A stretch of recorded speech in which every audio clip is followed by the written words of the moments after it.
Vamos abrir nossas Bíblias, irmãos, lá em Lucas, capítulo 3, versos 21 e 22.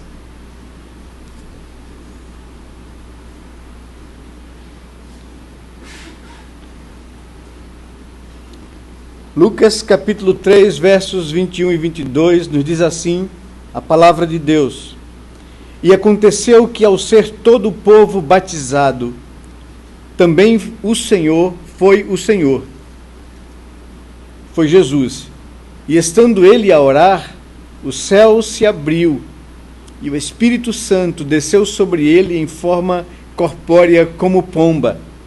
E ouviu-se uma voz do céu: Tu és o meu Filho amado, em ti me comprazo.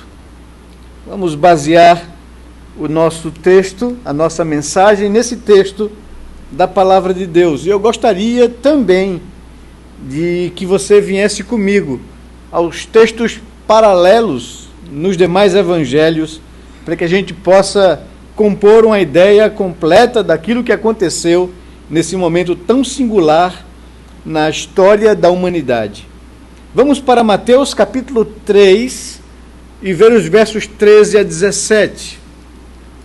Na pena de Mateus, na sua mão, no seu olhar, como foi que ele descreveu essa situação. Mateus capítulo 3, versículos 13 a 17.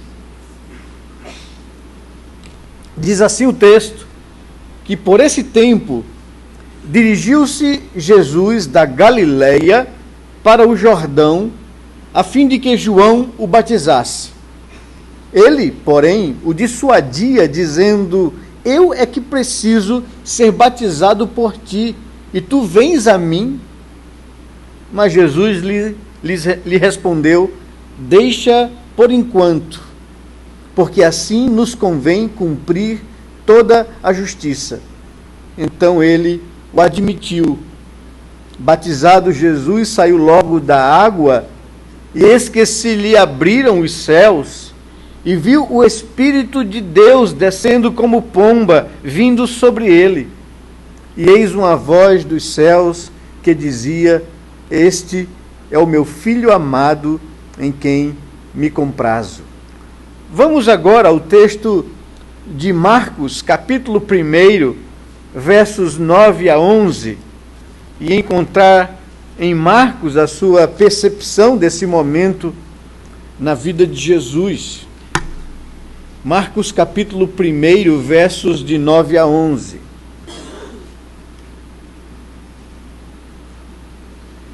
Diz assim: Naqueles dias veio Jesus de Nazaré da Galileia, e por João foi batizado no rio Jordão. Logo ao sair da água, viu os céus rasgarem-se, e o Espírito descendo como pomba sobre ele. Então foi ouvida uma voz dos céus: Tu és o meu Filho amado, em ti me comprazo. E por último, o Evangelho de João, no capítulo 1, nos versos 29 a 34.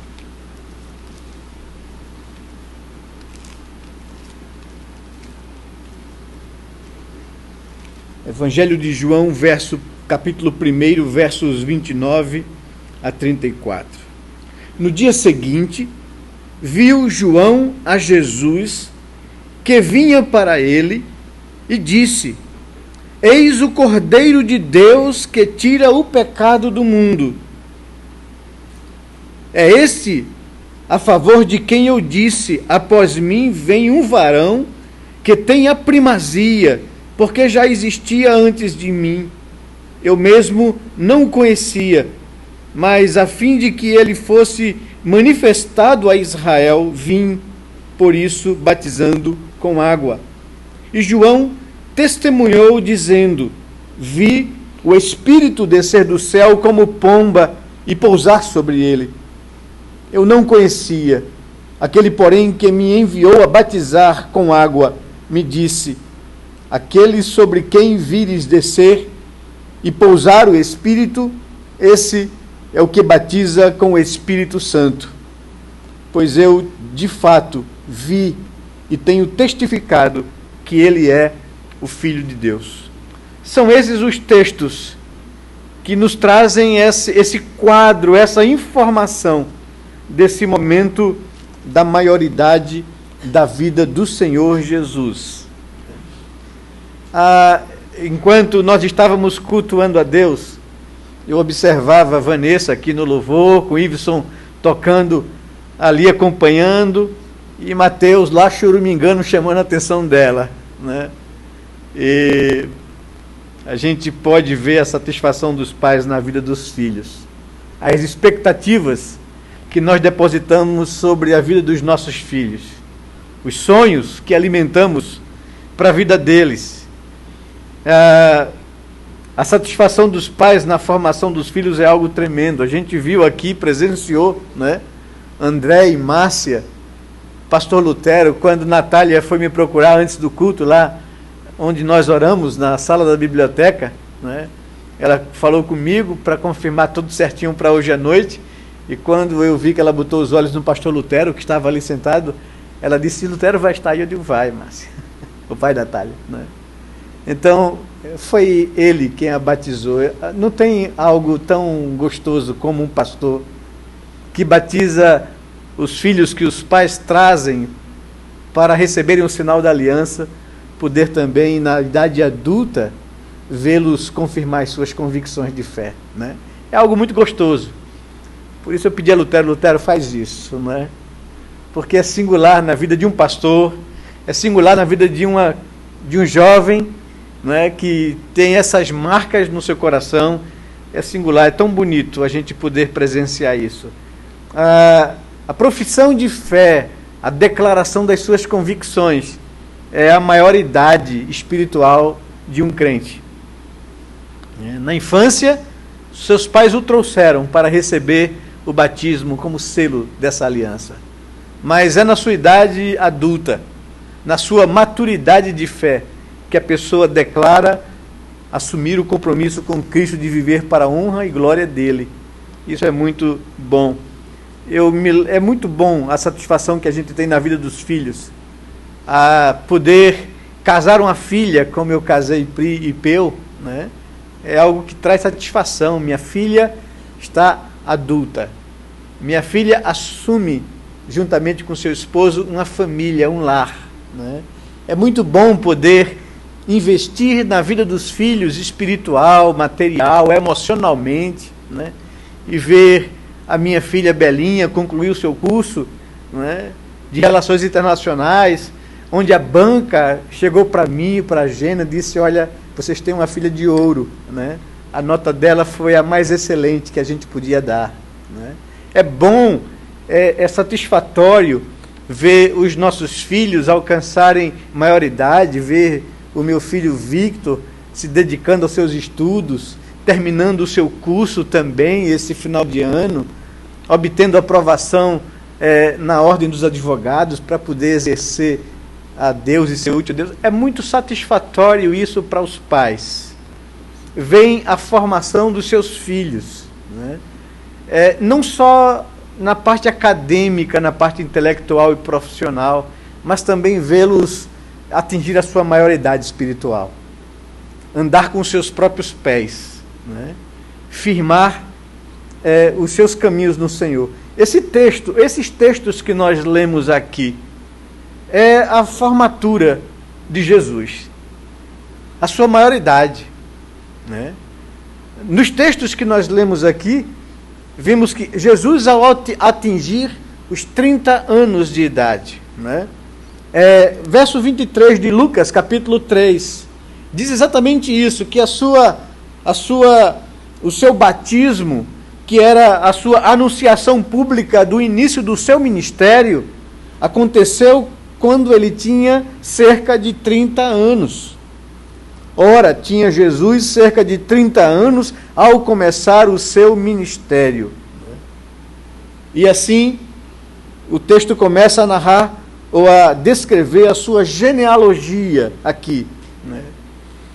Lucas, o autor do terceiro evangelho, né, como nós dissemos assim, nós sabemos que ele escreveu o seu livro, o seu relato, é um documento onde ele quer dar a chancela da historicidade desse documento, da validade histórica dele, para mostrar para a sociedade grega, gentílica, que o Messias foi uma pessoa, que ele tem identidade, endereço, história.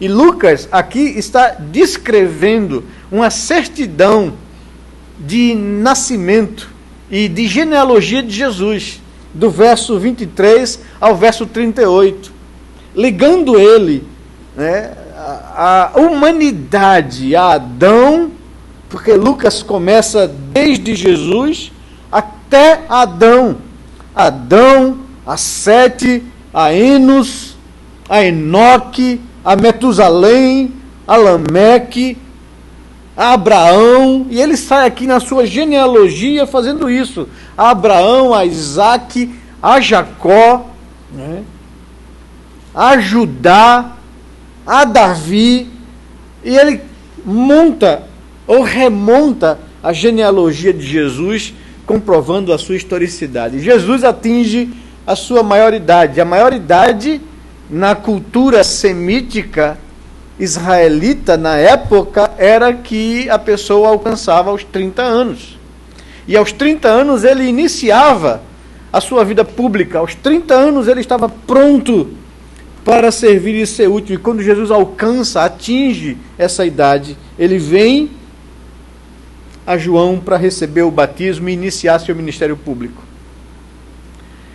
Interessante que na construção desses textos, nós vemos Deus, o Pai, em todos eles manifestando a sua satisfação. Este é o meu filho amado, em quem tenho prazer. Né? Como André e Márcia manifestam satisfação e prazer em ver a sua filha Natália professar a sua fé publicamente e assumir a sua maioridade espiritual. Né?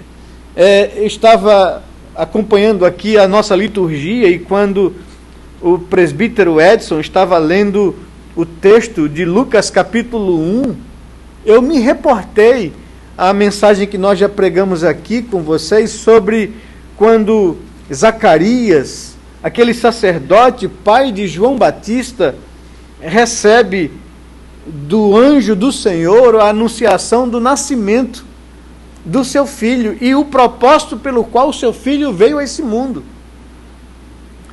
E no cântico de Zacarias, ele declara no verso 76, dizendo para o seu filho que nasceu, que havia nascido, tu, menino, serás chamado profeta do Altíssimo, porque precederás o Senhor, preparando-lhes o caminho, ou os caminhos, para dar ao seu povo conhecimento da salvação e redimi-lo dos seus pecados, graças à entranhável misericórdia de nosso Deus, pela qual nos visitará o sol nascente das alturas, para alumiar os que jazem nas trevas e na sombra da morte, e dirigir os nossos pés pelo caminho da paz.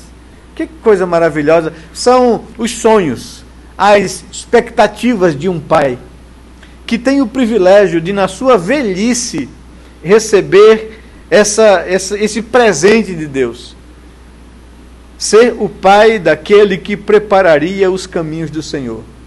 E quantas expectativas nós colocamos sobre os nossos filhos. Quantas expectativas os pais, ao trazerem seus filhos para receber o batismo como selo da aliança, coloca sobre eles.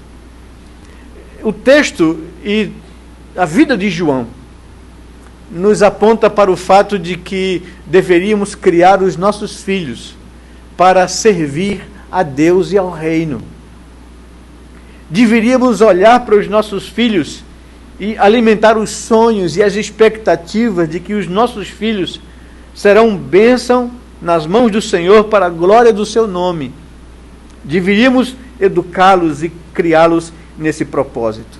Então, satisfação dos pais na vida dos filhos ao trazê-los para receber o batismo como selo da aliança,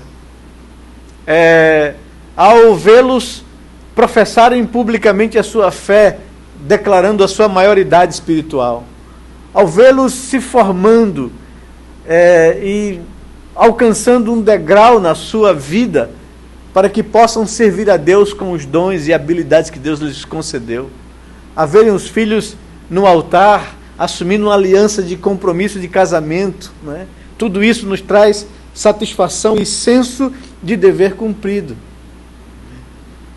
Esse é o quadro dos textos que nós lemos aqui.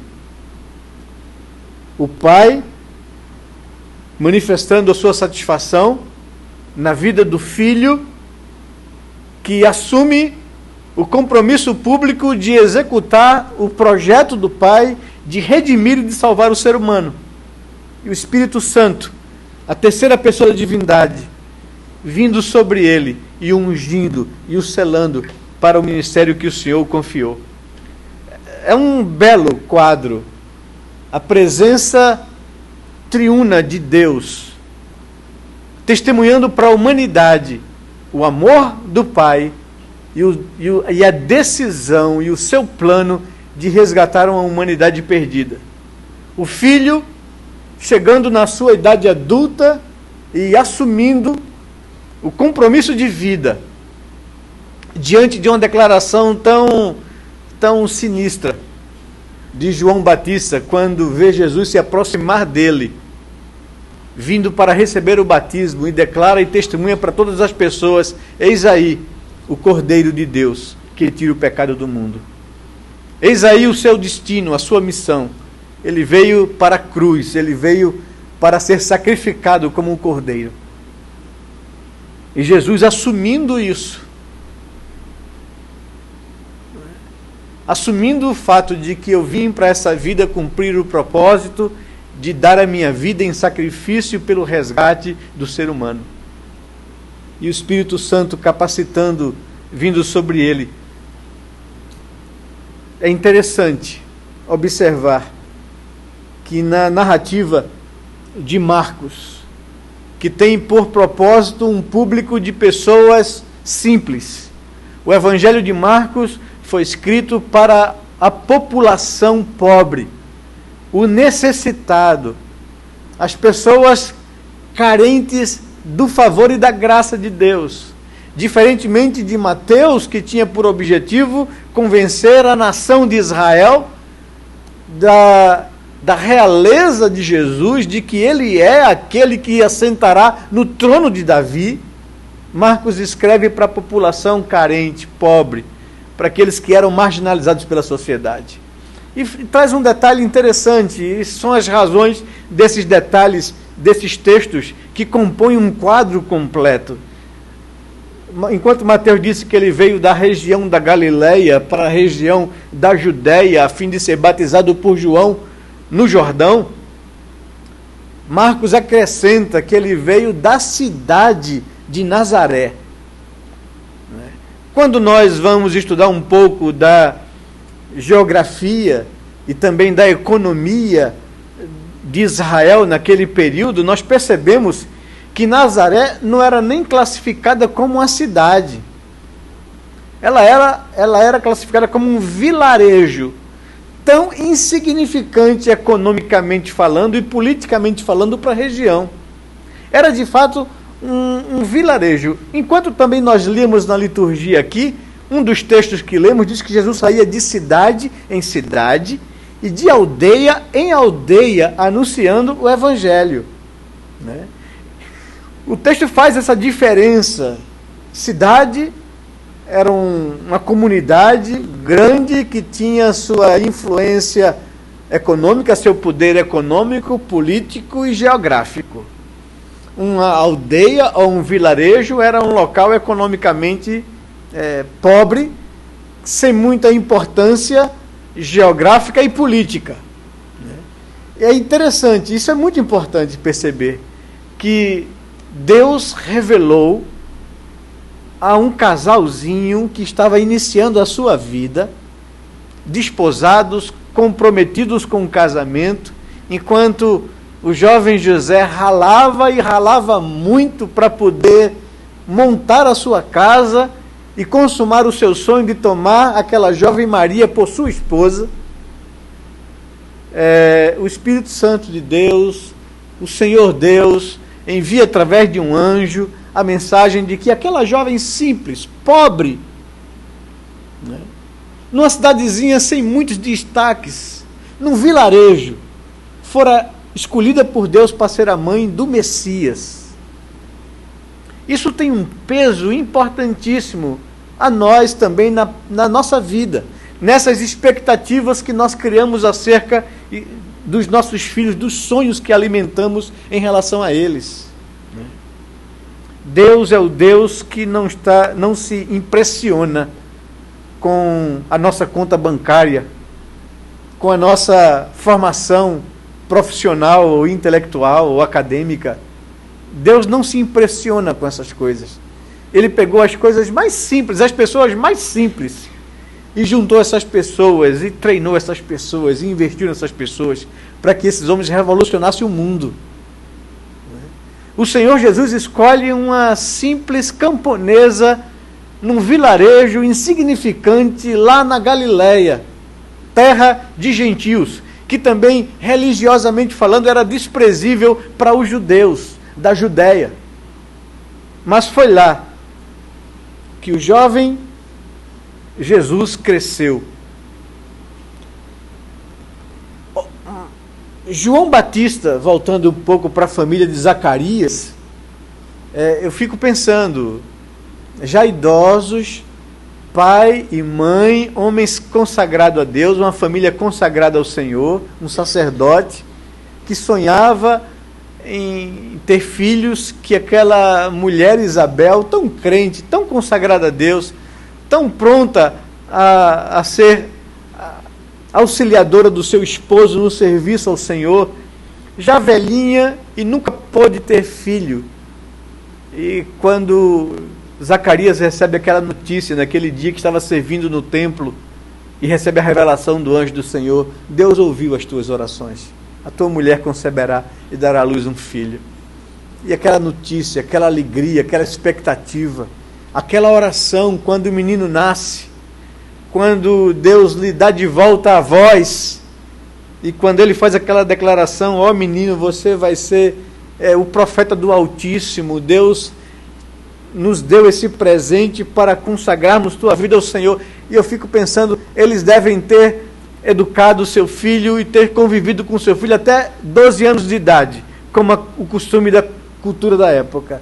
Depois entregou os seus filhos, certamente pelos estudos históricos, a um monastério essênico no deserto da Judéia, em Curã. E João foi criado ali, educado ali, religiosamente falando, consagrado a Deus. E somente na idade adulta, aos 30 anos de idade, sai do deserto e vem para as proximidades das cidades ali em torno do Rio Jordão. E é ali, no deserto do Jordão, que ele anuncia o Evangelho e multidões vêm ouvi-lo. Os pais perderam o convívio com o filho ainda na infância, na pré-adolescência, para consagrar o seu filho ao serviço de Deus. Perderam o contato com o filho, a relação com o filho, mas tiveram a satisfação de saber que o seu filho fora dado por Deus com um ministério específico para preparar os caminhos do Senhor, que deve ser essa também a intenção dos pais na relação com seus filhos. Jesus,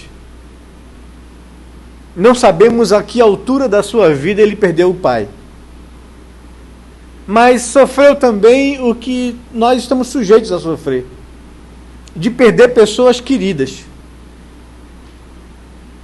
O texto não nos fala, porque não se concentra na vida da infância de Jesus, a não ser que ainda com uma pouca idade, na juventude e adolescência de Jesus, os pais caminharam, como de costume, para Jerusalém a fim de adorar, e o menino perdeu-se no templo e ficou conversando com os mestres da lei. Até ali, então, nós temos informações que o seu pai e sua mãe estavam juntos, mas dessa idade até os 30, não sabemos bem como, ele perdeu o seu pai, passou por luto, passou por esse momento.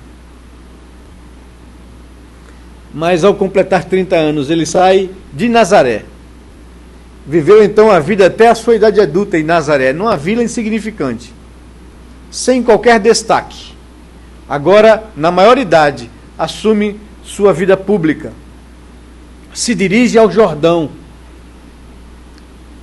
para receber o sinal do batismo e desenvolver o seu ministério público daí por diante. Nesses textos que nós concentramos aqui, onde o autor Lucas nos traz poucas informações em comparação com Mateus e em comparação com Marcos e mais ainda com João. Porque João, o apóstolo, registra essa declaração de João Batista, de que quando Jesus se aproxima dele naquele momento, ele por 2 vezes enfatiza: eu não o conhecia pessoalmente, apesar dele ter relação familiar comigo. Eu fui criado no deserto, isolado. Ele foi criado lá na Galileia, João na Judéia, no deserto da Judéia, Jesus numa pequena cidade distante, insignificante lá da Galileia. Não tiveram contato, não se conheceram até então, mas João sabia no seu íntimo que o ministério e a razão pelo qual Deus lhe trouxe à existência era preparar o caminho daquele que viria, do qual ele declarou em outras situações, muitas vezes, como nós vimos na última mensagem que pregamos sobre o assunto: eu não sou o Messias. As expectativas acerca dele cresciam, a fama dele crescia, as notícias corriam: olha, tem alguém batizando no Jordão, que tem uma palavra forte, será ele porventura o Messias, que Deus haverá de enviar? E João declara para as pessoas, tirando essas expectativas do coração das pessoas: eu não sou o Messias, eu nem sou digno de desatar-lhes as sandálias dos pés, eu apenas estou preparando, eu sou aquele pelo qual o profeta Isaías apontou, a voz do que clama no deserto, preparando o caminho para o Senhor, para o Messias. Ele virá e ele batizará vocês com algo superior que eu não tenho. Ele vos batizará com o Espírito Santo, lhes dará salvação. Eu estou apenas chamando vocês a arrependimento. Eu estou apenas pregando o batismo de purificação, para que vocês preparem o coração de vocês para a vinda do Messias. Virá aquele que é maior do que eu. Virá aquele do qual eu não sou digno da sua presença. E por isso, a resistência de João Batista ao admitir Jesus quando vem para ele para receber o batismo. Ele diz: Senhor, o Senhor vem a mim, eu que tenho que ir a você, Senhor, a ti. É essa a palavra de João. Diz o texto lá no verso 13 do capítulo 3 de Mateus, que por esse tempo dirigiu-se Jesus da Galileia para o Jordão, a fim de que João o batizasse. Ele, porém, o dissuadia, dizendo: eu é que preciso ser batizado por ti. Eu é quem preciso do batismo que o Senhor vem para ministrar. O batismo com o Espírito Santo nos concedendo salvação. E tu vens a mim? Mas Jesus lhe respondeu: deixa por enquanto, porque assim nos convém cumprir toda a justiça, toda a palavra. Então ele o admitiu e o batizou. João tinha consciência de quem ele era. Eu preciso ter essa consciência de quem eu sou. Porque tantas vezes a natureza pecaminosa se levanta no nosso coração. A gente se acha, alguma coisa. A gente, com essa tendência caída, se arvora a tomar um lugar que não é nosso, a ter o controle da nossa vida, a viver a nossa vida como se nós fôssemos o centro das atenções do mundo. Tomamos constantemente o lugar que não é nosso. João Batista alimentava no seu coração, na sua consciência, essa verdade. Eu não sou digno diante dele. João declara certa vez que é necessário que na minha vida ele cresça e que eu diminua. Eu preciso aprender a me esconder atrás da cruz para poder viver uma vida que agrada a Deus e não acender os holofotes sobre mim. O sucesso ministerial de João Batista, a popularidade que ele alcançou, a impressão que ele causou nas pessoas a ponto de os próprios fariseus virem a ele para se submeterem a ele e receberem o batismo. Isso é algo incrível. Vejam bem, deixe-me fazer uma comparação humana, só para enfatizar onde eu quero chegar com vocês. Os fariseus nunca se submeteram a Jesus. Eles nunca se humilharam ou reconheceram Jesus como sendo o Messias. A não ser caso particular de Nicodemos, que veio confidenciar às escondidas a Jesus o que se passava no coração de todos eles. Nós sabemos quem tu és, porque tu não podes fazer o que tu fazes se Deus não estiver contigo. E ouvir de Jesus a palavra, isso não é importante se vocês não nascerem de novo. Se vocês não se humilharem e não reconhecerem isso publicamente. Não adianta, Nicodemos, você fazer isso às escondidas. Não adianta você sair à noite para não ser reconhecido por eles, para vir para mim admitir isso. O que o pastor Lutero colocou aqui, enquanto fazia a profissão de fé de Natália, é verdade. O que no meu coração eu creio, com a minha boca eu preciso confessar diante dos homens. Não adianta vocês crerem isso no silêncio do travesseiro de vocês. Vocês precisam declarar isso publicamente. Não adianta, Nicodemos, você vir particularmente para reconhecer o que você sente no coração juntamente com os fariseus. Você precisa admitir isso publicamente e se humilhar. É por isso que João Batista, no seu sucesso ministerial, quando os fariseus se aproximavam dele para receber o batismo, ele dizia: quem vos induziu a fugir da ira vindoura? Demonstrem sinais de arrependimento, e aí vocês serão admitidos no batismo de purificação. Mas o que eu quero enfatizar é que João tinha o reconhecimento, a admiração, até mesmo dos fariseus, até mesmo dos religiosos, dos sacerdotes, que vieram a ele de Jerusalém para o deserto do Jordão, a fim de receber o batismo. E ouviram dele palavras duras, confrontadoras. Não fujam da ira vindoura. Manifestem frutos de arrependimento, porque o machado está posto à raiz das árvores. Toda árvore que não produz bom fruto será cortada e lançada ao fogo. Ele não somente batizará com o Espírito Santo aos salvos, ele batizará com fogo aqueles que impertinente mantêm o coração endurecido contra o Senhor. Essa é a palavra de João. E é o João que diz: é necessário que ele cresça e que eu diminua. É necessário que as pessoas saibam que eu não sou o Messias. Eu não quero chamar essa atenção para mim, não quero holofotes em cima de mim. É necessário que ele seja conhecido, que ele seja revelado. Por isso, quando Jesus se aproxima de João, a declaração pública de João é essa: eis aí aquele que eu prego, eis aí aquele que eu tenho anunciado a vocês, eis aí o Cordeiro de Deus que tira o pecado do mundo. A ele seguir, a ele obedecei. é justamente a esse Jesus que João prepara discípulos para segui-lo. Quando João treina algumas pessoas, inclusive o irmão de Pedro. O irmão de Pedro, antes de ser discípulo de Jesus, foi discípulo de João. E João o preparou e o treinou. E quando Jesus apareceu para iniciar o seu ministério público, ele disse: eis aí, André, a quem você deve seguir. E André, com outro discípulo, se juntou a Jesus.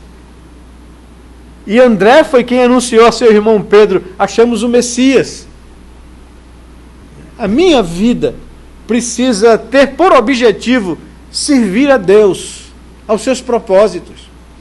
Os pais deveriam alimentar sonhos e expectativas acerca dos seus filhos para prepará-los para que eles pudessem servir a Deus e aos seus propósitos. Todo investimento espiritual, todo investimento emocional, todo investimento material e financeiro na vida dos meus filhos deveriam prepará-los para serem instrumentos úteis na mão do Senhor.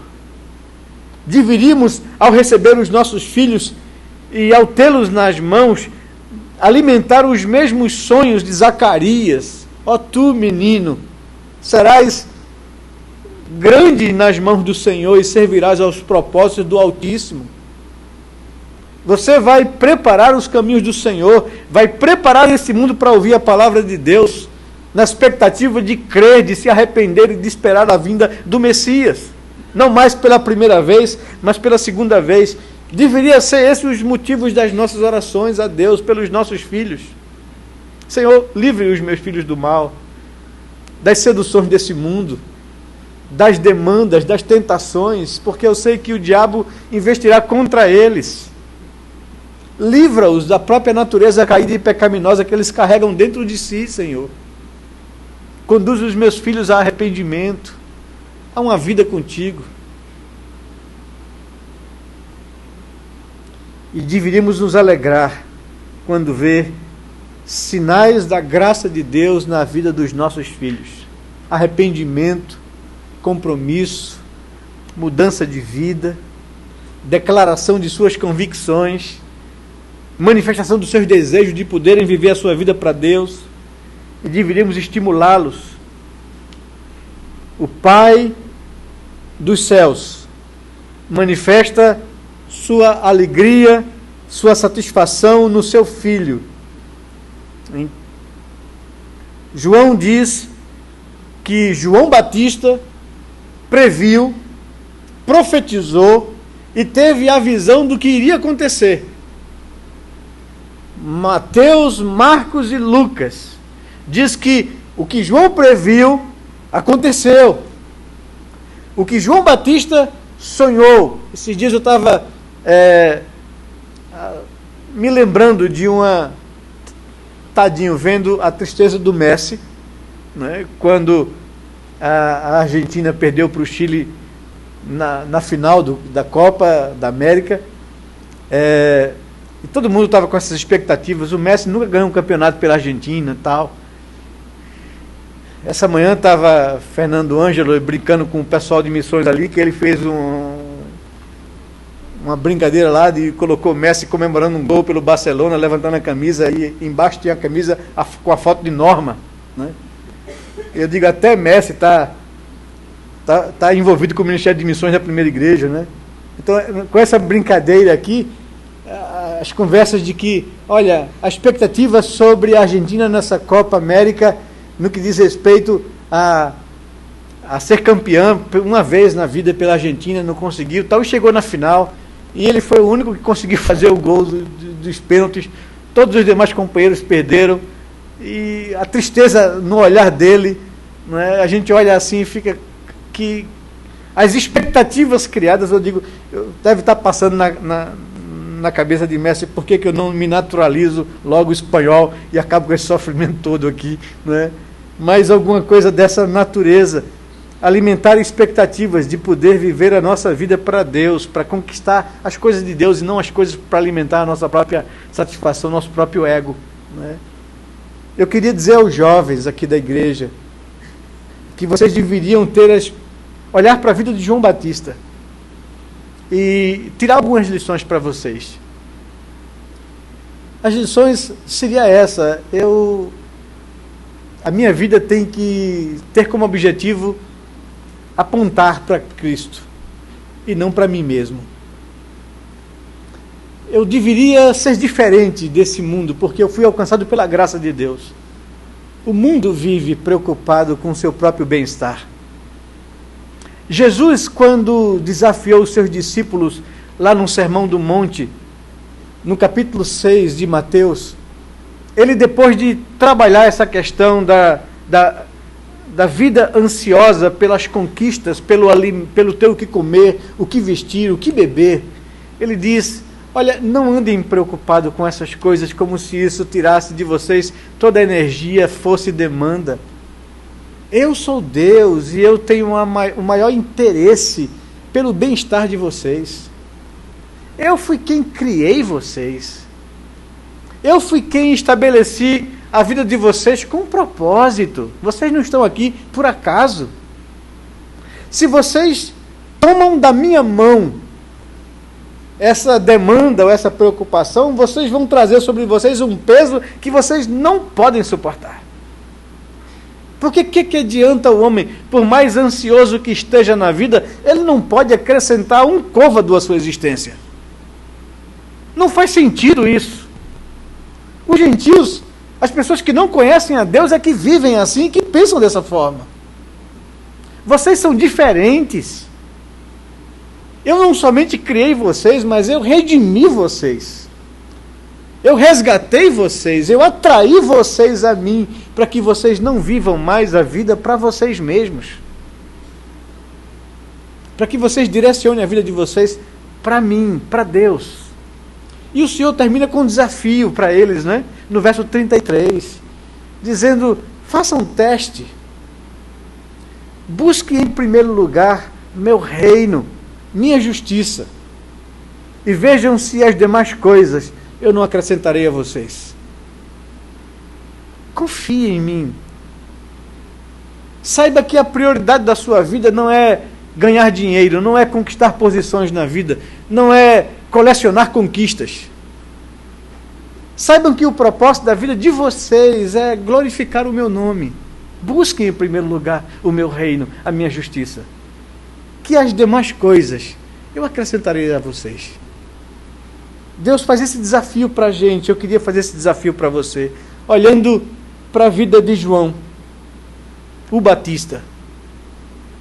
A vida dele foi para lançar luz sobre Jesus, foi para preparar e anunciar o caminho do Senhor.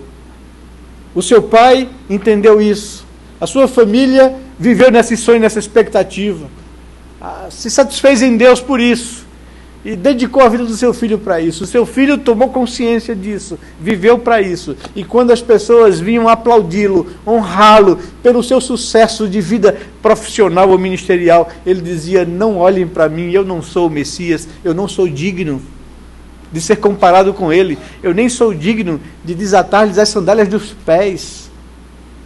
É necessário que ele cresça e que eu diminua. Na vida, o diabo vai tentar atrair a minha própria natureza pecaminosa e egoísta, para que eu concentre as minhas ações, as minhas prioridades, os meus sonhos, os meus projetos em mim, no meu próprio sucesso, na minha própria felicidade, na minha própria realização.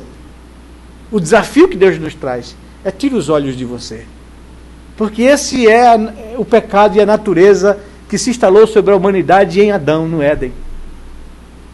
Não vivam para isso, vivam para Deus. Vocês foram criados para a minha glória, vivam para mim. As outras coisas vocês terão como consequência disso. Senhores pais, alimentem sonhos com relação aos seus filhos. Dediquem as suas vidas para investir neles, mas não tenham como prioridade o seu sucesso profissional, acadêmico, relacional. Tenham como prioridade a vida deles com Deus. Orem por isso, sonhem com isso, que o meu filho possa, que os meus filhos, que as minhas filhas possam viver a sua vida para a glória do nome de Deus. Seja essa a preocupação do coração de vocês, a inquietação da alma de vocês, o motivo das suas orações por eles. As demais coisas, Deus acrescentará à vida deles. E a história do cristianismo, a história das nações alcançadas por esse evangelho da graça de Deus, tem demonstrado isso. Essas nações que tiveram no passado como base essa fé cristã, essa fé bíblica, essa fé reformada, desenvolveram, foram nações abençoadas economicamente, politicamente, geograficamente.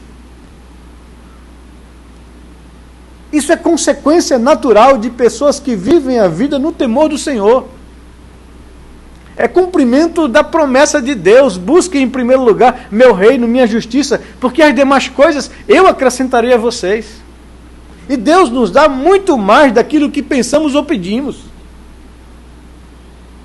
É uma questão de onde eu concentro os meus interesses e as minhas prioridades. Se eu confio em mim, na força do meu braço, ou se eu confio em Deus, na sua graça, na sua misericórdia na minha vida. Que o Senhor possa trazer sobre nós essas convicções. E que possamos, assim como o Pai, olhar para o seu Filho e dizer: eu tenho prazer nele. Porque o seu Filho viveu de fato para honrar e glorificar o Pai, cumprindo a sua vontade, mesmo que isso lhe trouxesse sofrimento e sacrifício. Que essa mensagem do Evangelho de Lucas possa nos estimular e nos desafiar a viver uma vida consagrada ao Deus que nós dizemos crer e servimos. Eu queria convidá-los nesse momento agora a oração, a baixar sua cabeça. Eu queria pedir a você que reflita sobre sua vida, sobre suas prioridades, sobre seus valores. Quais são as coisas mais importantes para você na vida? Quais são as coisas que lhe faz acordar toda manhã e sair de casa? Quais são as coisas que lhe motivam na vida? Eu queria que você pensasse sobre isso diante daquilo que nós vimos nessa noite. Quais os sonhos que você tem alimentado no seu coração para você e para a vida dos seus?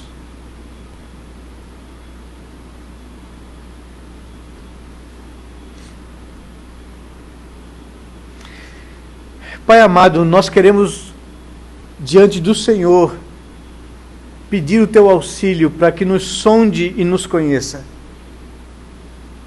Veja, Senhor Deus, no nosso coração, as nossas motivações, aquilo pelo qual nós temos vivido a nossa vida. A tua palavra nos afirma que o nosso coração, nossa natureza, enquanto seres caídos, é corrupta e demasiadamente perversa. Vive em dureza e em rebelião contra o Senhor e contra a tua vontade e os teus propósitos para a nossa vida. Tiramos o Senhor do teu lugar, do trono, e ousamos, ó Senhor Deus, assumir esse trono e tomar o controle da nossa própria existência. Essa é a fatalidade da raça humana. Essa é a manifestação da queda em nós, ó Senhor Deus. O orgulho, a cerviz endurecida, a rebelião contra o Senhor e contra o propósito da tua criação. Fomos criados para a glória do Senhor. E assumimos essa glória para nós mesmos, Senhor. Vivemos a nossa vida em busca disso, de realização, porque nos tornamos pessoas vazias quando pecamos contra o Senhor. Tenha misericórdia, Senhor Deus, da nossa vida. Nos ajude a entender o convite do Evangelho de negarmos a nós mesmos, de assumirmos o compromisso da cruz e de seguir a Jesus, e não de ir adiante dele. Nos ensine, Senhor Deus, a ter no Senhor as nossas esperanças, os nossos sonhos, as nossas expectativas para a vida. Ensine-nos no Senhor a redirecionar os nossos valores, as nossas prioridades para o Senhor, para o teu serviço, pois somos servos e não senhores. Ajuda-nos, ó Senhor, a entender que a nossa existência aqui nesse mundo tem por propósito a glória do teu nome e não a nossa própria glória, Senhor. Ajuda-nos, ó Senhor Deus, a olhar para experiências de vida como a de Zacarias, de Isabel, de José, de Maria, pessoas, ó Pai amado, se por um lado simples, vivendo num lugar simples, tendo uma vida econômica e financeira simples, sem quase nenhuma perspectiva futura de melhoramento, mas tinham no coração um desejo sincero de servir e de ser útil ao Senhor. Muito obrigado, porque o Senhor escolhe pessoas simples para fazer grande e conhecido o teu nome. Muito obrigado, Senhor Deus, também por vidas como de Zacarias, de Isabel, que viveram toda a sua vida consagrada ao teu serviço, que tinham seus próprios sonhos como família, de terem filhos e lidarem com o impedimento disso toda a sua vida. E humildemente se submeterem ao Senhor e esperarem no Senhor. E terem na sua velhice essa grande notícia de que o Deus dos céus ouviu as suas orações. E que poderiam, Senhor Deus, colocar esse menino numa bolha, como se fosse algo mais precioso que eles teriam na vida, e tomarem para si, mas não, eles abriram mão, eles deram o seu filho para ser consagrado ao Senhor e ao seu serviço, abriram mão dele, ainda muito jovem, para que ele fosse treinado e preparado para o que ele veio a ser. Ensina-nos a nós como pais, a saber que os nossos filhos são teus, não nossos, Senhor. Que o Senhor é que nos tem confiado para cuidarmos deles, para treiná-los, para investir na vida deles, para que eles possam servir ao Senhor e ao seu propósito. Nos ensine isso, Senhor Deus. Ajuda-nos, ó Pai amado, a redirecionar toda a nossa existência e vida, a valorizarmos pessoas e não coisas, a amarmos as pessoas e não aquilo que elas possam nos oferecer. Ajuda-nos, ó Senhor Deus, a repensar a nossa vida, a rever os nossos valores, os nossos caminhos, os nossos próprios sonhos, diante do Senhor com humildade, reconhecer o nosso pecado e consagrar toda a nossa vida ao Senhor e ao teu serviço. Abençoa a cada um dos meus irmãos aqui presentes, abençoa as famílias aqui presentes, Senhor Deus, abençoa a tua igreja, o teu corpo, o teu povo aqui presente. Alimenta-nos com a tua palavra, que o Senhor possa olhar para as nossas vidas e manifestar a mesma satisfação que manifestou sobre a vida do nosso amado Redentor, o teu Filho. Gostaríamos muito, Senhor Deus, que a nossa vida pudesse trazer ao Senhor esse sentimento de olhar para nós e dizer: são meus filhos amados em quem tenho prazer. Assim como o Senhor fez a respeito de Jó, mostrando satisfação: vês meu filho Jó, homem justo e fiel. Senhor Deus, que seja esse o teu sentimento para com relação a nós, os teus servos. Que a nossa expectativa seja viver a nossa vida para agradar ao Senhor. E o Senhor se satisfazer em nós, ó Pai amado. Para que Cristo Jesus, o nosso amado Redentor, como colocou muito bem o profeta Isaías, depois de todo o seu sofrimento vicário naquela cruz, possa ver em nós o fruto precioso do seu trabalho, do seu sacrifício. Manifesta a glória do Senhor no nosso meio, que o teu Espírito Santo nos renove, nos encha e nos faça viver uma vida atraída a Jesus e consagrada aos teus serviços, Senhor. É a nossa oração, é o nosso desejo. Perdoa-nos e nos lave quando temos vivido de outra forma que não essa. Desperta-nos, capacita-nos a viver a vida para o Senhor e para a tua glória.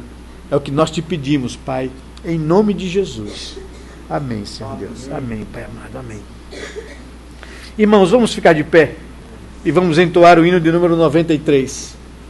E em seguida, após esse cântico, o pastor Lutero nos despedirá com a bênção do Senhor.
Receber a bênção, queridos. O Senhor vos abençoe e vos guarde. O Senhor faça resplandecer o seu rosto sobre vós e tenha misericórdia de vós. O Senhor sobre vós levante o seu rosto e vos dê a paz. Em nome do Pai, do Filho, do Espírito Santo.